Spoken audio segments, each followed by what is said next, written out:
જેતપુરના Junagadh Rajkot highway પર hit and રનની ઘટના સામે આવી છે, જેમાં ગણેશનગરમાં રહેતા 4 યુવકો મોટરસાઇકલ પર જઈ રહ્યા હતા અને તે સમયે જ કાર ચાલકે આ 4 યુવકોને ધડાકાભેર ટક્કર મારીને ઉડાડ્યા હતા. બેફિકરથી કાર ચલાવીને અકસ્માત સર્જાયો હતો.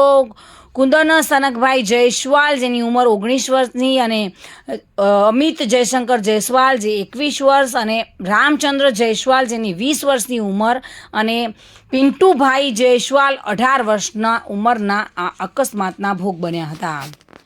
તમામને સારવાર અર્થે સરકારી હોસ્પિટલમાં ખસેડવામાં આવ્યા હતા અને વધુ સારવારની જરૂર હોવાથી તેઓને જૂનાગઢ ખાતે પણ ખસેડવામાં આવ્યા હતા. જોકે કાર ચાલક અકસ્માત સર્જીને કાર લઈને રફુ ચક્કર થયેલો જોવા મળ્યો હતો.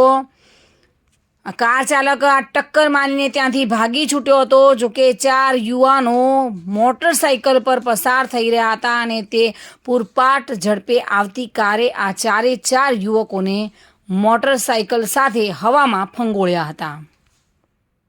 પોલીસે ઘટના સ્થળ પર પહોંચીને વધુ તપાસ હાથ ધરી છે. વિમલ સોંદરવા સાથે bureau report, today Gujarati news.